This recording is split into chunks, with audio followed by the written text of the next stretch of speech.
قال رب إني ظلمت نفسي فاغفر لي. Baik, kita akan lanjutkan kajian kita masih membahas kitab Tauhid,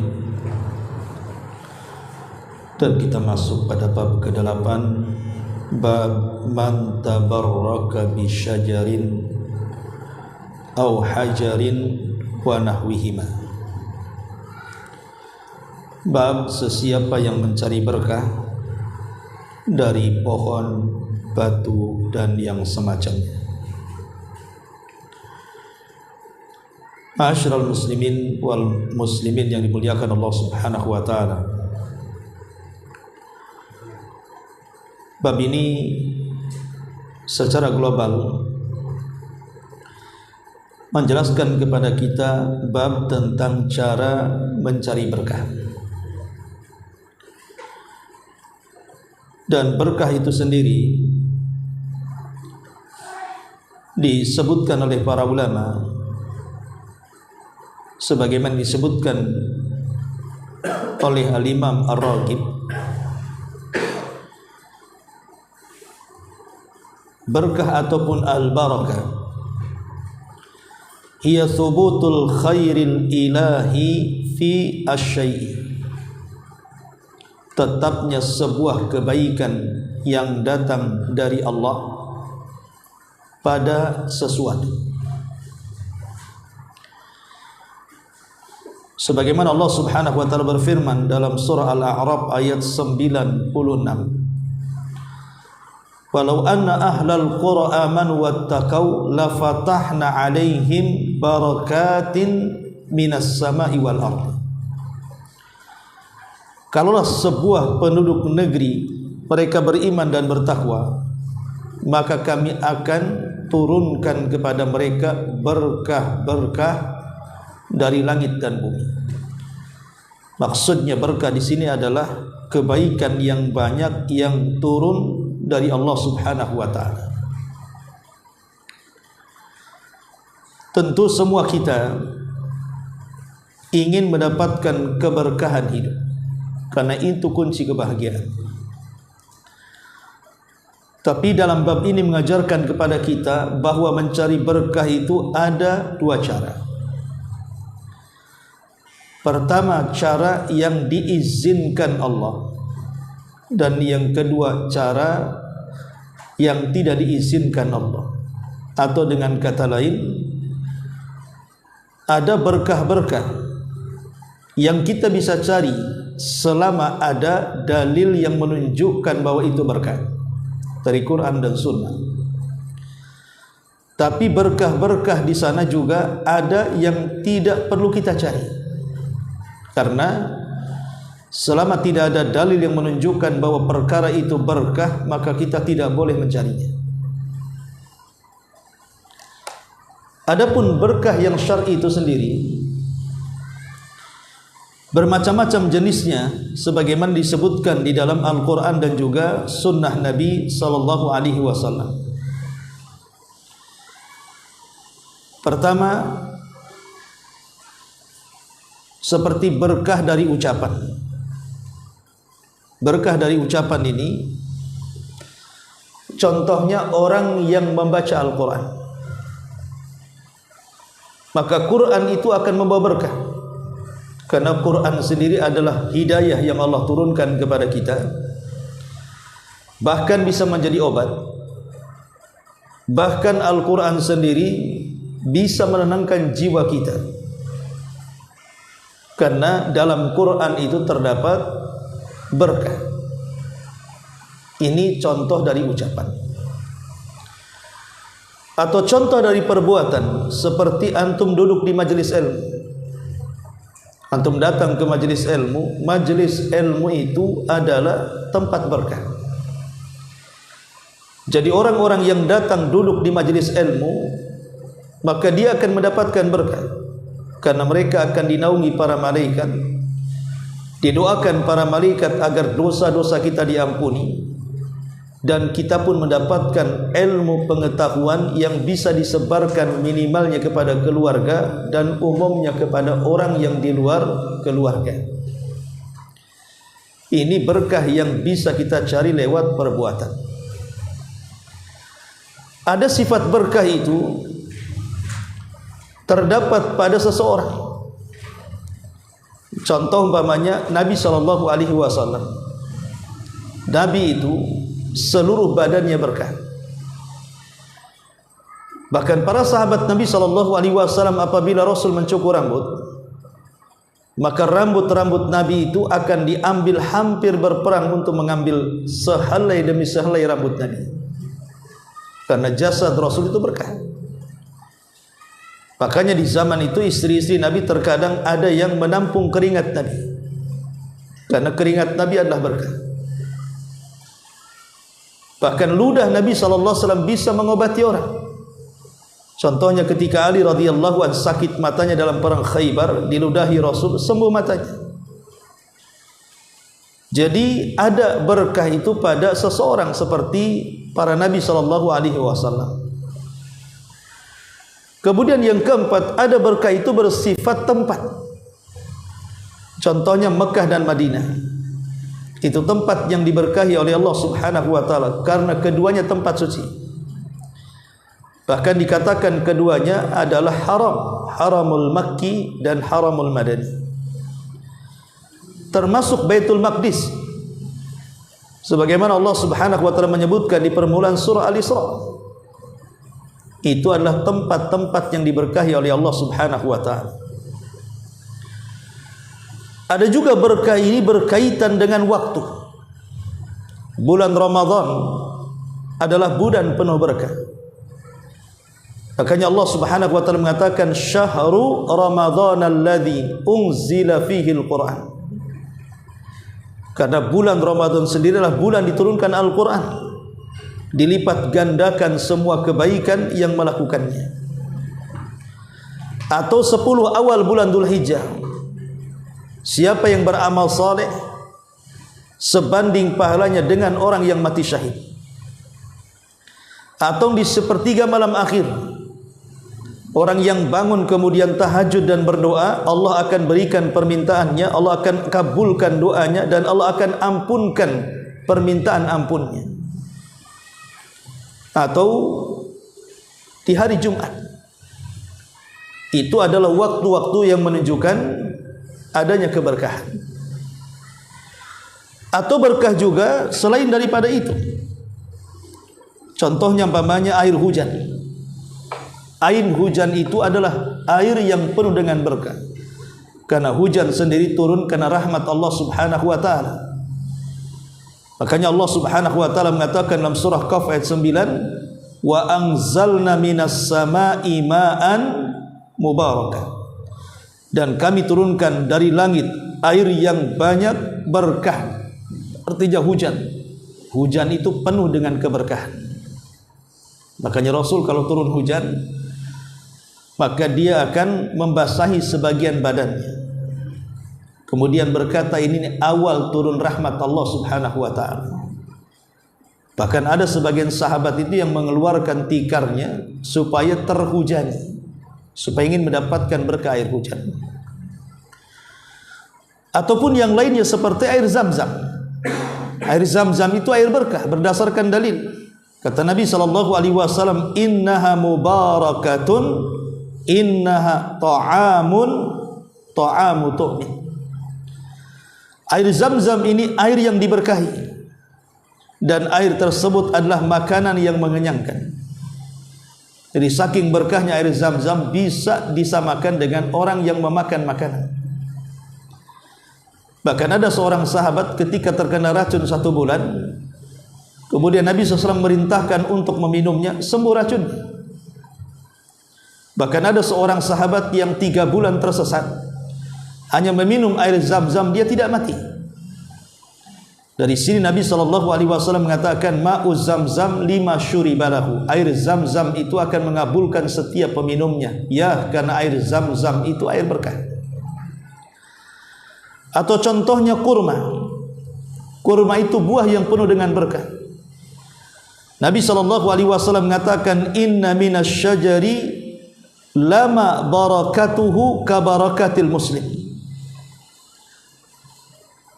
Kata Nabi SAW, sesungguhnya ada sebuah pohon yang keberkahannya seperti keberkahan seorang muslim.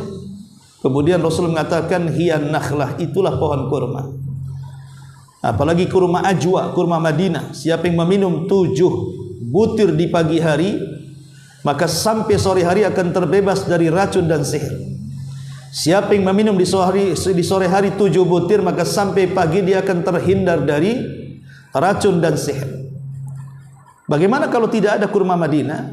Sebagian ulama mengatakan tidak ada masalah, kurma apapun selama itu kurma, maka bisa berlaku hadis ini, karena dia adalah buah yang penuh dengan berkah.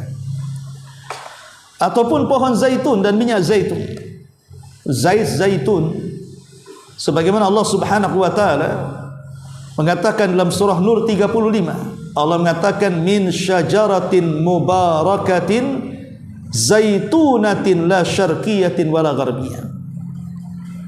Allah Subhanahu wa taala mengatakan dari pohon zaitun tumbuh yang penuh dengan keberkahan sebelah timur dan juga sebelah barat, menunjukkan bahwa pohon zaitun atau minyak zaitun adalah minyak yang penuh dengan berkah. Itu juga bagian daripada keberkahan yang Allah Subhanahu wa taala letakkan kepada minyak zaitun. Dan banyak lagi yang menunjukkan tentang adanya berkah. Tapi dalam bab ini menunjukkan bahwa ada orang-orang yang mencari berkah itu salah kaprah. Mereka mencari-cari berkah itu yang tidak ada dalilnya. Datang ke batu-batu tertentu, kemudian diyakini batu itu bawa berkah. Datang ke pohon-pohon tertentu, kemudian berdoa meminta sesuatu, disangkanya pohon itu penuh dengan berkah. Tempat-tempat, benda-benda yang tidak ada dalil bahwa itu berkah, jangan dianggap berkah, walaupun tampaknya penuh dengan sejarah. Contoh Gua Hira, ya memang wahyu turun di situ, tapi gua itu tidak ada berkah. Kemudian Gua Thur, tempat persembunyian Rasul saat hijrah, memang dalam sejarah ada Abu Bakar dan Rasul pernah tinggal di situ, tapi itu bukan gua berkah yang kita harus mencari berkah dalam gua itu. Ataupun umpamanya pohon yang pernah para sahabat berbaiat yang disebut dengan Bai'atur Ridwan, pohon di bawah pohon para sahabat berbaiat, pohon itu juga bukan pohon berkah, di mana orang datang ke pohon yang pernah Rasul dan para sahabat berbaiat kemudian meminta sesuatu. Makanya di zaman Umar pohon itu ditebang supaya jangan ada yang melakukan kesyirikan di pohon itu. Jadi kalau memang batu tertentu, lain kalau umpamanya Hajar Aswad, memang ada nasnya, itu memang batu dari sorga kan. Selain Hajar Aswad, batu-batu yang dianggap berkah seperti batunya Ponari, batu petir, kemudian orang datang minta obat, itu bukan batu berkah. Itu sama dengan kerikil untuk ngecor, cuman diyakini saja kan begitu. Setan yang kemudian ikut bermain di situ. Jadi hal-hal yang tidak ada dalil dan nasnya, sekalipun nampak bersejarah, maka jangan mencari berkah di situ, karena akan terjerumus kepada penyimpangan dalam akidah. Baik, kita masuk pada bab ini. Pertama, pengarang membawakan satu ayat Al-Quran, surah An-Najm ayat 19-20. Allah Subhanahu wa taala mengatakan, afara'aitumul lata wal uzza wa manatas tsalitsatal ukhra. Maka apakah patut kalian wahai orang-orang musyrik menganggap Lata, patung Lata, dan juga Uzza, patung Uzza, dan juga Manat, patung Manat, dan yang selain daripada yang tiga sebelumnya sebagai sesembahan kalian? Lata itu dalam bahasa Arab dia adalah muannas daripada Allah. Muzakarnya Allah, muannasnya Allah. Kemudian juga Uzza itu muannas daripada Al-Aziz. Jadi muzakarnya laki-lakinya Al-Aziz, kemudian perempuannya Al-Uzza. Begitu juga Al-Manat, itu dari Mannan. Nama Allah Al-Mannan dimuannaskan menjadi Manat. Kenapa patung-patung orang-orang musyrik itu semua perempuan? Karena mereka meyakini sebagaimana perkataan Imam At-Tabari, karena orang-orang jahiliyah meyakini bahwa berhala-berhala mereka Lata, Uzza, Manat, Saif dan Na'ilah dan begitu seterusnya, mereka adalah banatullah, anak-anak putri Allah. Persis ada yang mengatakan bahwa di sana Tuhan-Tuhan mereka adalah anak-anak Allah. Seperti orang Nasrani mengatakan Isa anak Allah, Yahudi mengatakan Uzair anak Allah, maka orang-orang musyrik pun mengatakan Lata, Uzza, Manat itu adalah anak-anak putri Allah. Dan rata-rata memang sesembahan orang-orang musyrik sejak zaman Romawi itu kebanyakan perempuan. Dewi-dewi itu yang diyakini oleh orang-orang Romawi kuno itu rata-rata kan perempuan. Tuhan-Tuhan yang mereka sembah selain Allah itu rata-rata muannas, perempuan. Makanya orang-orang jahiliyah pun menamakan berhala-berhala mereka dengan nama-nama perempuan. Ma'asyiral muslimin yang dimuliakan Allah Subhanahu wa taala. Adapun di sini Allah mengatakan afara'aitumul lata. Ada dua bacaan lata itu. Ada lat menggunakan sukun lat, taknya disukun jadi allat. Ada yang mentas di taknya allata gitu. Apa bedanya allat dengan allata? Kalau yang dimaksud allat dengan cara menjadikan sukun kalimat allat di sini tidak mentasdid, maka dia adalah sebuah batu yang dikehendaki adalah sebuah batu yang berwarna putih, kemudian dipahat dan dibangunkan rumah, kemudian juga kain yang menutupinya, dan juga diletakkan juru kunci yang menjaganya. Lah orang-orang Taif dan juga orang-orang Hawazin itu sangat memuliakan berhala yang namanya Lata ini. Jadi Lata itu sebuah batu yang sangat besar, kemudian batu itu dibuatkan rumah-rumahan, kemudian rumah-rumahannya diberikan kain yang menutup, kemudian di pintu gerbangnya ada juru kuncinya. Lah orang-orang Taif dan juga Hawazin itu sangat memuliakan batu ini. Mereka datang mencari berkah. Kalau meminta sesuatu datang ke batu ini kemudian meminta. Kalau mereka ingin sehat badannya karena terkena penyakit, maka mereka akan datang ke batu itu meminta kesembuhan. Apapun masalah orang-orang Taif dan Hawazin, mereka datang kepada batu ini. Ini kalau dikehendaki lat dengan sukun ta.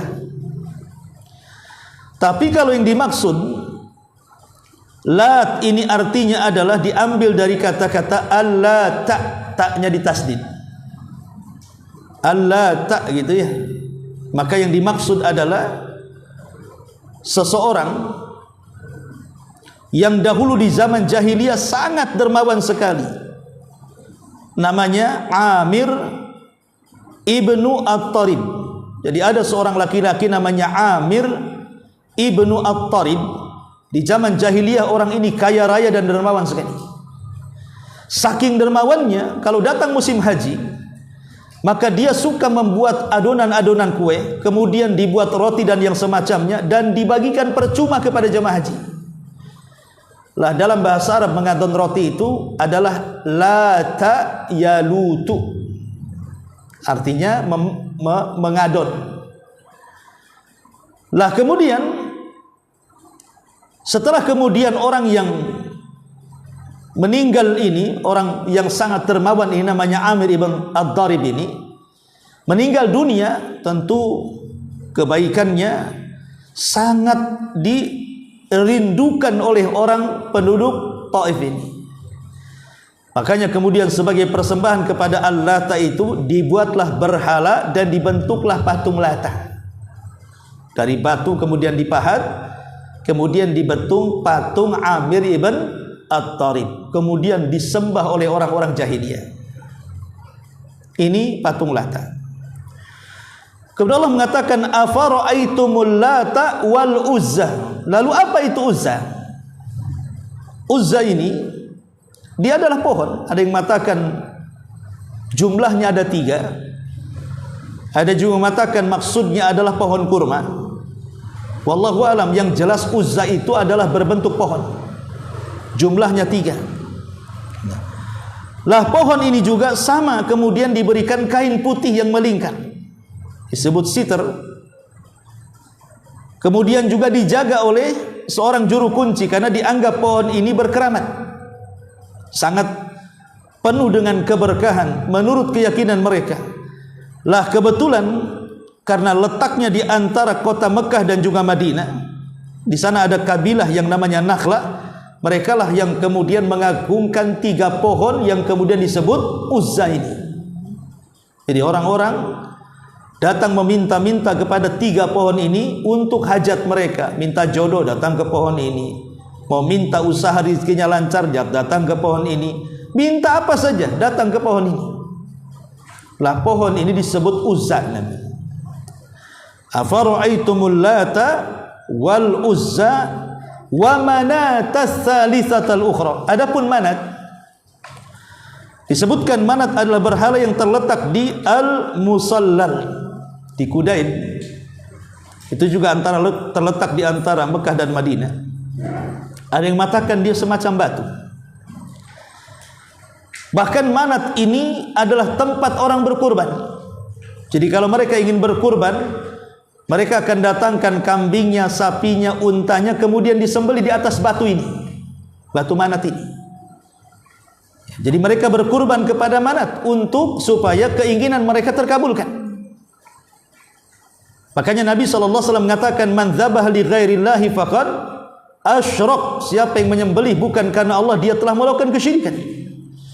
Jadi Manat ini adalah tempat di mana berhala yang dicucurkan darah kurban jahiliyah untuk melakukan kesyirikan kepada Allah dan dipersembahkan kepada jin-jin dan syaitan.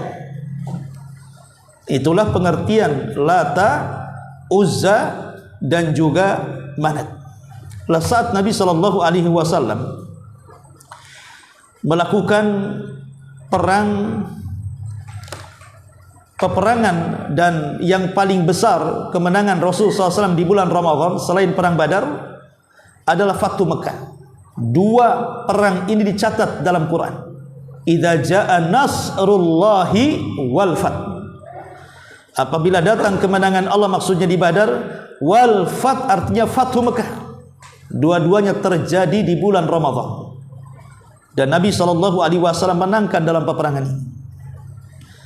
Lah setelah Fathu Mekah terjadi, pembebasan kota Mekah, maka banyak berhala-berhala yang dihancurkan oleh Nabi SAW lewat tangan para sahabat atas perintah Nabi SAW.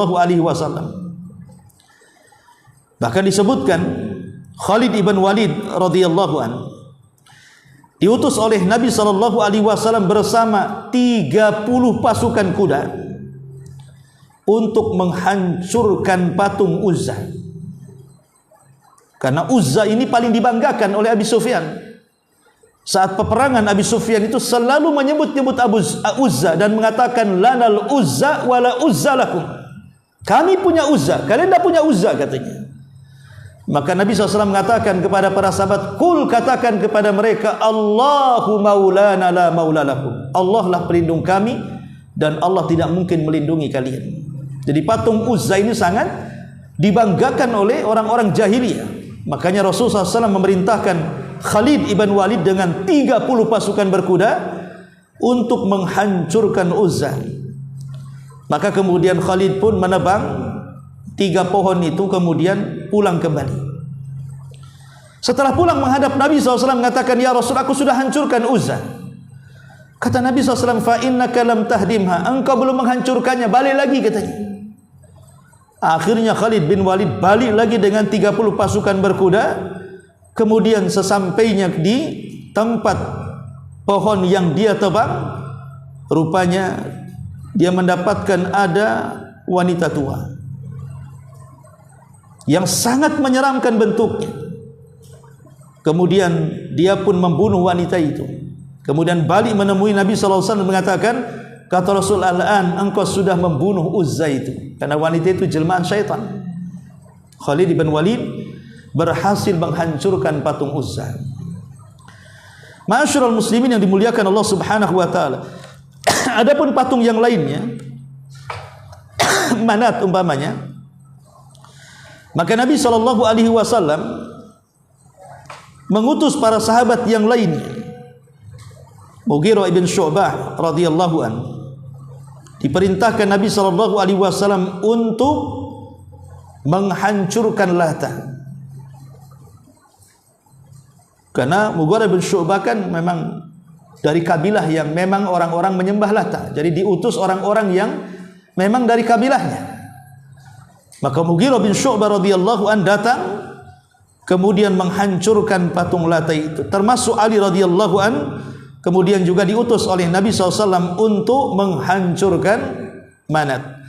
Bahkan para sahabat menghancurkan berhala di sekitar Ka'bah saat Fatu Mekah itu hampir 350 lebih bertengger di sekitar Ka'bah, dihancurkan semuanya. Dari situlah turun ayat Ja'al haq wa zahaqal batil innal batila kana zahuqa. Telah datang kebenaran, hancurlah kebatilan, maka kebatilan tidak akan pernah kembali lagi karena sudah hancur. Ma'asyiral muslimin yang dimuliakan Allah Azza wa Jalla, di sini Allah mengatakan afara'aitumul Lata wal Uzza wa Manata tsalitsatal ukhra. Tidakkah kau lihat patung Manat, Uzza, Lata dan patung-patung yang lainnya, Hubal, Saif, Nailah, bahkan ada sebuah berhala yang enggak masuk di akal. Contoh Saif dan Nailah ini ditenggerkan di antara Safa dan Marwah. Saif Nailah ini dulunya kisahnya adalah dua sejoli, anak gadis dan anak bujang yang saling mencintai, berasal dari Yaman. Tetapi kemudian saat si Saif ini hendak melamar Nailah, ditolak orang tuanya. Akhirnya kecewalah dua anak remaja ini karena apa yang mereka kehendaki bisa naik ke pelaminan pernikahan ditolak kedua orang tua masing-masing. Akhirnya keduanya berjanji, bagaimana kalau kita memanjatkan doa untuk melembutkan hati kedua orang tuanya. Berjanjilah keduanya untuk berjumpa di Mekah. Karena bagaimanapun walaupun di atas kejahiliannya orang jahil, mereka menganggap Ka'bah itu tempat suci. Boleh jadi dua-dua mereka akan dikabulkan. Berangkatlah kemudian Saif dengan rombongan sendiri dan Nailah dengan rombongan sendiri. Sampai di Ka'bah berjumpalah dua orang ini. Karena saling mencintai, tiba-tiba kemudian mereka hendak berbuat mesum, melakukan perzinahan karena takut ketahuan masuk ke dalam Ka'bah. Berzinahlah dalam Ka'bah. Ketika dia berzina dalam Ka'bah itu, Allah kutuk keduanya menjadi batu. Persis seperti kisah maling kundang. Kutuk jadi batu. Kalau maling kundang kan kisah rakyat saja. Lah ketika kemudian dikutuk jadi batu, orang-orang Arab ini geram sama kedua orang yang melecehkan Ka'bah ini. Untuk menjadi pelajaran bagi orang-orang yang melakukan perzinahan di sekitar haram, maka keduanya dipajang di Safa dan Marwah supaya orang sa'i tahu inilah orang yang kemudian melakukan perzinahan akan dikutuk seperti ini. Tapi entah kenapa generasi pertama yang mereka tahu perbuatan Saif dan Nailah ini, mereka tidak berani menyembahnya karena itu kutukan Allah. Karena keduanya sudah berbuat mesum dalam Ka'bah. Tapi seiringnya waktu, seiringnya zaman, dilupakanlah bahwa dua orang itu pernah dikutuk, akhirnya disembah. Malah kemudian Saif menjadi sesembahan orang-orang jahiliyah yang diletakkan di Safa, dan Nailah perempuannya menjadi sesembahan yang diletakkan di Marwah. Tuh, bayangkan, dulunya pezina dikutuk jadi batu malah disembah. Memang orang kalau musyrik itu akalnya nggak ada, pindah dari otak ke dengkul, nggak dipakai akalnya. Lah mereka di sini Lata, Uzza, Manat, Hubal ini dijadikan tempat mencari berkah. Jadi kalau ada apa-apa masalah, orang-orang jahiliyah ini akan datang ke berhala-berhala ini, kepada Hubal, Lata, Uzza, Manat, Saif, Nailah dan berhala-berhala yang lainnya yang dianggap sebagai sembahan mereka.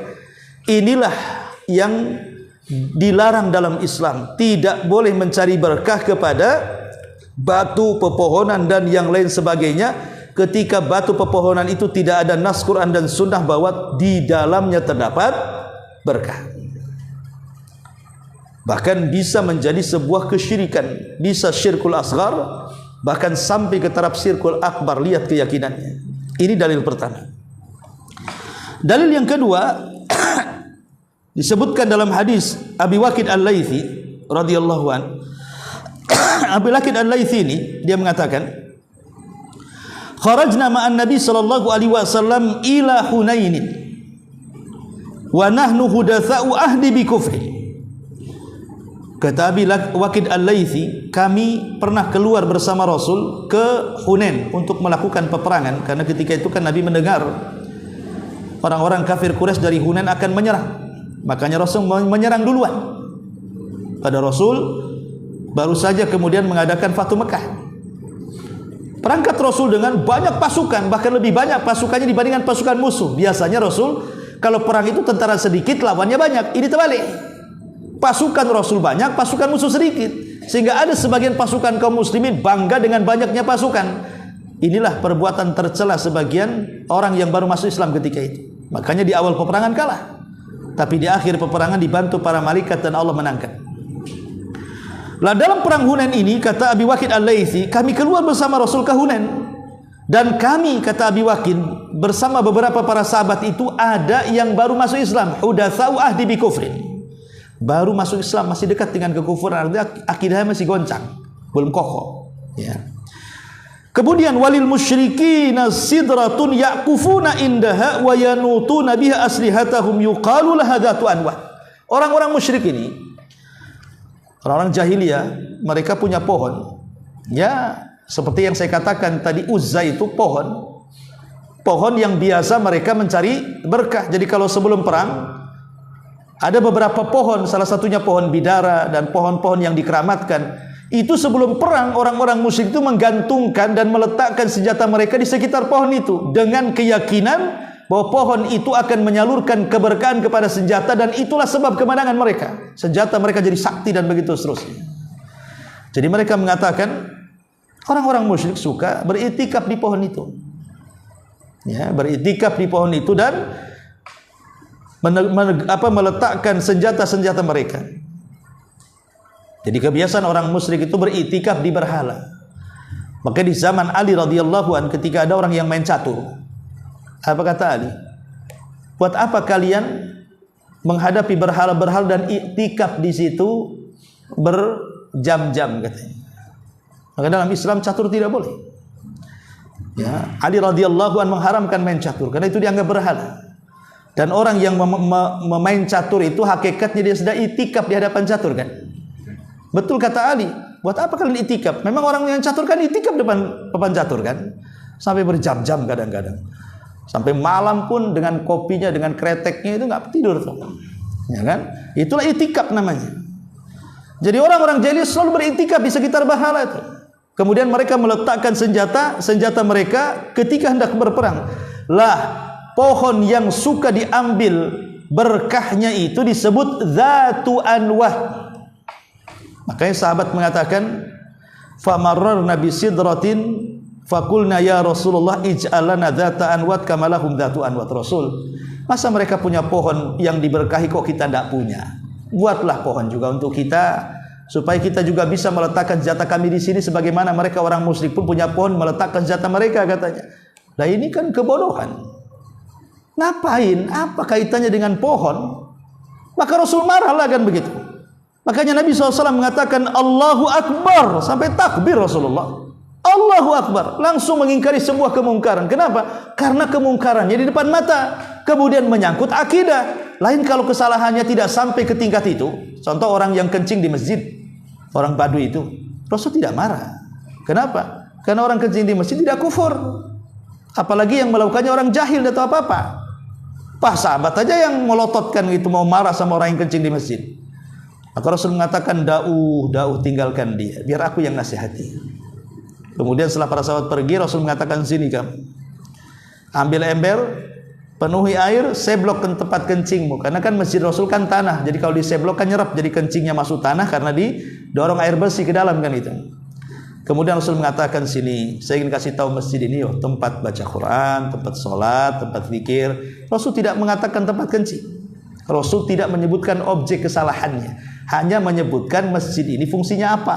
Lembutnya Rasul dalam berdakwah, sampai lembutnya Rasul terpengaruh Arab Badui ini dan mengatakan Allahumma arhamni wa Muhammadan wala tarham minhum ahada. Ya Allah, berkati aku dan Muhammad saja, adapun orang-orang yang melotot kepadaku jangan kau berkahi.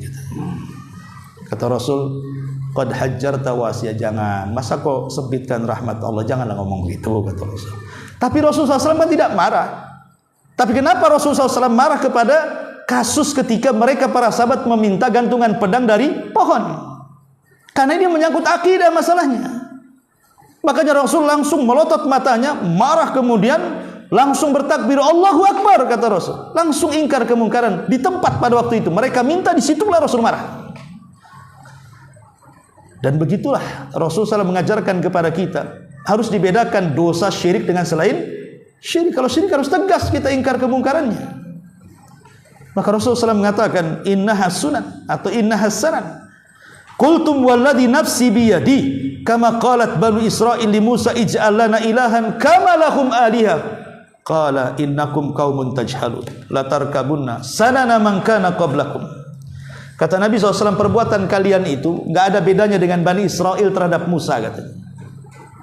Kenapa Rasul mengait-ngaitkan dengan Bani Israel perbuatan sahabat ini? Karena saat Musa membawa Bani Israel dari kejaran Fir'aun dan Fir'aun ditenggelamkan, Bani Israel melihat dengan mata mereka. Orang yang memperbudak selama ini dibinasakan dalam Laut Merah. Baru saja mereka berjalan dari Laut Merah menuju Tanah Perjanjian. Lewat sebuah desa. Di desa itu masih ajarannya musyrik, menyembah patung-patung anak sapi. Tiba-tiba mereka datang kepada Nabi Musa, ya Musa, ij'al lana ilahan kama lahum aliha. Musa, buatkanlah untuk kami juga patung-patung kayak gitu tuh, katanya. Biar kami bisa menyembahnya, masa mereka punya kita tidak, katanya.